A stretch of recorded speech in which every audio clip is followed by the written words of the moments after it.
మన ప్రభువును రక్షకుడైన యేసుక్రీస్తు నామాన్ని బట్టి మీకు అందరికీ వందనాలు చెల్లిస్తున్నాను. ప్రియమైనటువంటి దేవుని బిడ్డలారా, మిమ్మల్ని ఒక ప్రశ్న అడుగుతా. నీ విలువ నీకు తెలుసా? మన విలువ మనకు తెలుసా? ఈ మాట ఎందుకు అడుగుతున్నానంటే, ప్రభు అయిన యేసుక్రీస్తుని ఇస్కరియోతు ఎంతకు అమ్మేశాడు? 30 వెండి నాణాలకు అమ్మేశాడు. ఎవరిని? మన సృష్టికర్త అయిన, మన ఆత్మ అయిన, మనల్ని కన్నటువంటి దేవుణ్ణి డబ్బాస్తుడు ఎంతకు అమ్మేశాడట? యేసుప్రభుని 30 వెండి నాణ్యాలు. అంటే ఇప్పుడు యేసుప్రభు వాల్యూ ఎంత అయింది? 30 వెండి నాణ్యాలు అన్నాడు. ఒకసారి యోహాను సువార్త 12వ అధ్యాయం 5వ వచనంలో చూసినట్లయితే, ప్రభువుని యేసుక్రీస్తు పాదాలకు మరియా అత్తరు పోసింది. అచ్చజటమసట. అది దాని ఖరీదంతట 300 దేనారాలట.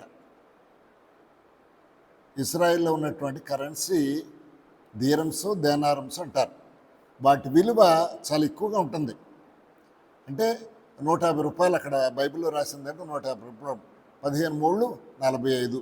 అప్పటి కాలంలో 4500 రూపాయలు ఖరీదు చేసేదట. ఆయన ఏమంటున్నాడు? ఎందుకు నువ్వు అనవసరంగా ఆయన కాళ్ళకి పూసేసావు? బీదలకి ఇవ్వచ్చు కదా, ఆటకి ఇవ్వచ్చు కదా. అంటే బీదల మీద వాటి మీద ఆశ కాదు, ఆయనకి దేని మీద ఆశ? డబ్బు మీద ఆశ. మన సృష్టికర్త అయినటువంటి దేవుణ్ణి, మన కోసం ప్రాణం అర్పించినటువంటి దేవుణ్ణి 300 వెండి నాణ్యాలకు అమ్మేయడానికి మనసు అయింది. అలాగే ఆయన కాళ్ళకు పూసినట్టు అత్తర్ను కూడా ఆయన ఆ ఖరీదులోనే చూస్తున్నాడు. కానీ దేవుని వాక్యం సెలవిస్తుంది, 1 కొరింథీ పత్రిక 6వ అధ్యాయం 20వ వచనంలో, మీరు మీ సొత్తు కాదు, విలువ పెట్టి కొనబడినటువంటి వారు. ఎందుకంటే ఎఫెసీ పత్రిక 2వ అధ్యాయం 1వ వచనంలో చెప్తుంది, మన అపరాధముల చేత, మన పాపముల చేత చచ్చిపోయి ఉన్నాం. ఆ చచ్చిపోయినటువంటి మనల్ని బ్రతికించాడు. ఎలాంటి బ్రతికించాడట? ఎలాంటి దేంతో బ్రతికించాడట? 1 పేతురు పత్రిక 1వ అధ్యాయము 19వ వచనంలో చూస్తే ఆయన ఎలాగట?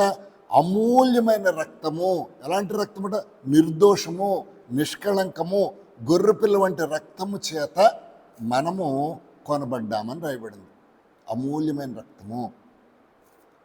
మన ప్రభువు మనల్ని కొనుక్కున్నాడు. ఎందుకు అంతగా ఆయన ప్రాణమిచ్చి మనల్ని ఎందుకు కొనుక్కున్నాడు? మన సొత్తు కాదు, మీరు విలువ పెట్టి కొనబడిన వారని పేతురు ఎందుకు చెప్తున్నాడు? లేదా పౌలు గారు ఎందుకు చెప్తున్నారు? అమూల్యమైన రక్తము, నిర్దోషమైన రక్తము, నిష్కలంకమైన రక్తము, అమూల్యమైనటువంటి చాలా ఖరీదైనటువంటిది గొర్రెపిల్ల రక్తం వంటి నిష్కళంకమైన రక్తం అని ఎందుకు అంటున్నాడు?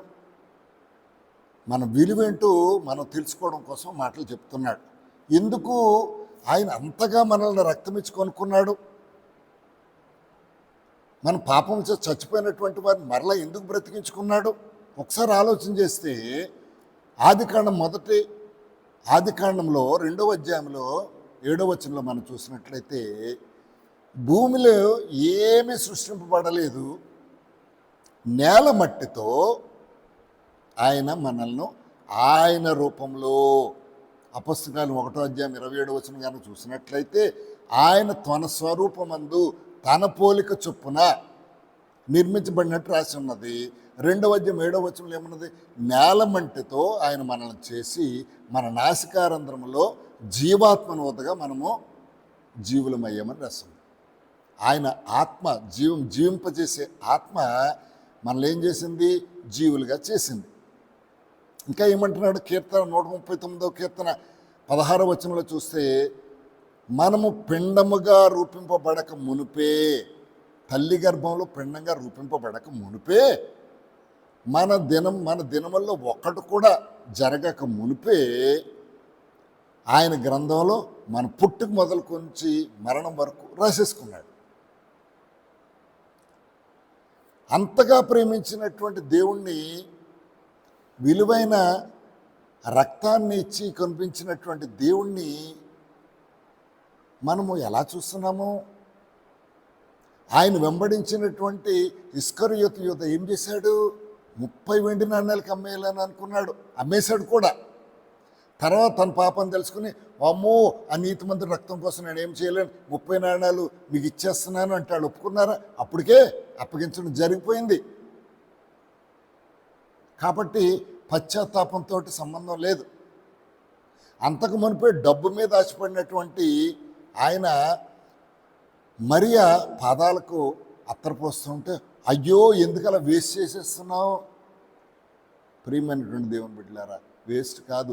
దేవుడి కోసం మనం ఏమి చేసినా కూడా తక్కువే. ఎందుకంటే పాపముల చేత, అపరాధముల చేత మనం చచ్చిపోయినటువంటి మనల్ని ఆయన పవిత్రమైన, నిష్కలంకమైన, అమూల్యమైన రక్తం చేత మనం విడిపించుకున్నాడు. కాబట్టి ప్రియమైన దేవుని బిడ్డలారా, నీ విలువ ఏంటో నీకు తెలుస్తుందా? అందుకనే గలతీ పత్రిక 5వ అధ్యాయము 1వ వచనంలో అంటున్నాడు, మనలను ఆ పాపపు దాస్యపు ఆత్మలోంచి మనల్ని విడిపించాడు ప్రభు. కాబట్టి మరలా ఇప్పుడు ప్రభు దగ్గరకు వచ్చాము, రక్షింపబడ్డాము, ఆయన రక్తంతో కొనిపెట్టబడ్డాము. మరలా ఆ దాస్యంలోకి వెళ్ళిపోతావా? వెళ్ళొద్దు, అలా చేయొద్దని చెప్తున్నాడు. కాబట్టి ప్రియమైన దేవుని బిడ్డలారా, మనం ఏమిటో, మనం ఈ లోకంలోనికి ఎందుకు వచ్చామో, మనం ప్రభు భక్తులుగా ఎందుకు మారామో ఆయన అంటున్నాడు. మన మరణం కూడా ఆయనకి చాలా ప్రాముఖ్యమట. యెహోవా భక్తుల మరణము ఆయనకి ఇష్టము. ఆయన మనలను ఏది చేసినా, మనలను ఎంతగా ఒకవేళ కోపించినా మరలా దయతోడు మనల్ని కరుణిస్తాడు. కారణం ఏంటంటే ఆయన సొత్తు మన సొత్తు మనం కాదు. కాబట్టి మన ఇష్టానుసారంగా మన జీవితాలను గడిపేద్దాము, ఆ కార్యాలు చేద్దాము, ఈ కార్యాలు చేద్దాము, దొంగతనాలు చేద్దాము, ఇష్టం వచ్చినట్టు చేద్దాము, మన శరీరం మన ఇష్టము, నాకు అన్ని కష్టాలు వచ్చాయి కాబట్టి నేను ఆత్మహత్య చేసుకుంటాను, ఇది మనది కాదు, మన సొత్తు కాదు. కాబట్టి మనము చాలా జాగ్రత్తగా. ఇంకో మాట ఏమంటున్నాడు, మీరు దేవుడు, మన దేహము ఆలయమై ఉంది, దేవుడు ఆలయంలో నివసిస్తున్నాడు, నువ్వు ఎరగరా? మీ దేహాన్ని మీరు పాడు చేస్తే దేవుడు మిమ్మల్ని పాడు చేస్తాడు. ఎందుకు? ఇది ఆయనది, ఈ శరీరం ఆయనది, ఆయన చేత కొనబడబడ్డాం, మనము ఆయనకు దాసులమై ఉన్నాం. ఒక యజమాని ఏం చెప్తే దాసుడు చేయడా? దాసుడు చేయకపోతే యజమాని ఏం చేస్తాడు? పనిలోంచి పీకి పారేస్తాడు. ఆయనకి ఇష్టమైన కార్యాలు కనుక చేయకపోతే ఏం చేస్తాడు? పీకి పారేస్తాడు. ఒక మొక్క ఫలించలేదని మనం ఏం చేస్తున్నాం? ఈ మొక్కకు చీడ పట్టింది, కాయలు కాయట్లేదు, పీకేంట్రా అని ఎలాగైతే అంటున్నామో, మరి మనము కూడా దేవునికి ఇష్టంగా కనుక లేకపోయినా, ఆయనకి నచ్చినట్టు మనం ఉండకపోయినా ఏం చేస్తాడు? మనల్ని కూడా పీకి, కలుపు మొక్కలు పీకేసినట్టు, లేకపోతే ఫలించని మొక్కలు పీకేసినట్టుగా పీకేస్తాడు. కాబట్టి ప్రియమైన దేవుని బిడ్డల, నీ విలువ ఏంటో నువ్వు తెలుసుకో.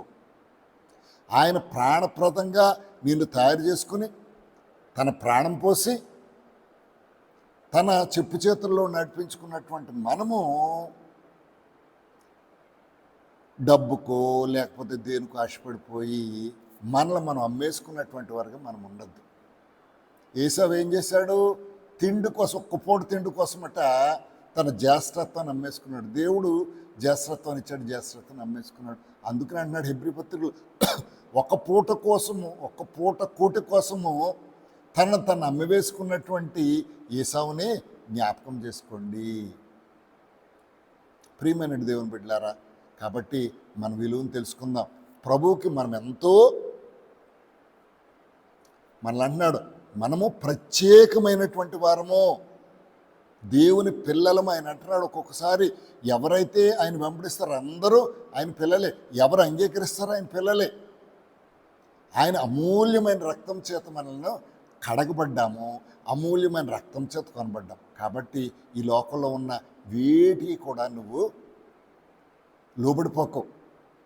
దేవుడు అన్నాడు, సమస్తాన్ని తయారు చేసి వాటిని లోబరుచుకోండి అన్నాడు. నువ్వు ఈ రోజున ఏమవుతున్నావు? చాలామంది మద్యానికి లోనైపోతున్నారు, పేకాటకు లోనైపోతున్నారు, తాగుడికి లోనైపోతున్నారు, డబ్బుకు లోనైపోతున్నారు. ప్రియమైన దేవుని బిడ్డారు, దేనికి మనము లోన్ కావద్దు. మనకు మనం దేనికి అమ్మేసుకోవద్దు.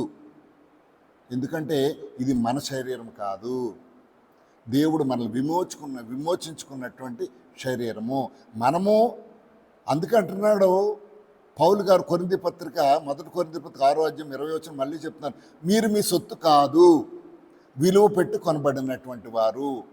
ఎలాంటి విలువ అంటే అమూల్యమైన రక్తం చేత, నిర్దోషము నిష్కలంకమైన గొర్రెపిల్ల రక్తం చేత. కాబట్టి ప్రియమైన దేవుని బిడ్డలారా, ఈ రోజున మీతో మాట్లాడుతున్నాను నేను. మీ విలువ ఏంటో తెలుసుకో, విలువ తెలియకుండా ఉండొద్దు. కాబట్టి మన విలువ ప్రభు మరణంతో సమానము.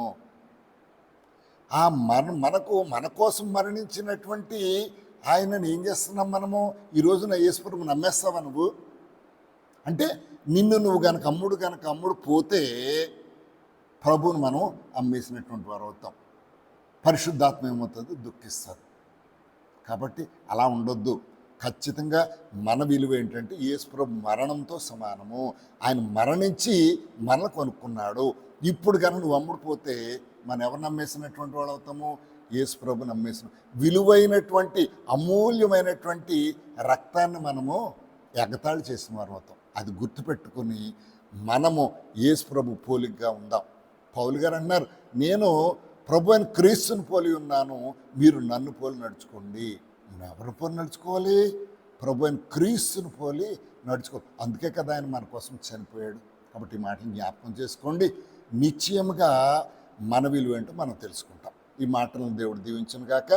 ఆమేన్. ప్రియమైన దేవుని బిడ్డలారా, ప్రార్థన చేస్తాను, నాతో పాటు ఏకీభవించండి. కృపా కనికరం కలిగినటువంటి మా దేవ, మీ పరిశుద్ధ నామానికి వందనాలు. ఇదిగో ప్రభు, మా విలువేంటో మాకు తెలియదు, కానీ ప్రభు ఈ దినాన్ని మా విలువేంటో మాకు తెలిసేటట్లుగా కొన్ని మాటలు ధ్యానం చేసుకొని మీరు ఇచ్చిన కృపకే వందనాలు చెల్లిస్తున్నాం. మీరు మీ సొత్తు కాదు, విలువ పెట్టి కొనబడినటువంటి వారు. అమూల్యమైన రక్తము చేత, గొర్రెపిల్ల రక్తం వంటి రక్తము చేత, పరిశుద్ధమైన రక్తము చేత కొనబడినటువంటి వారము.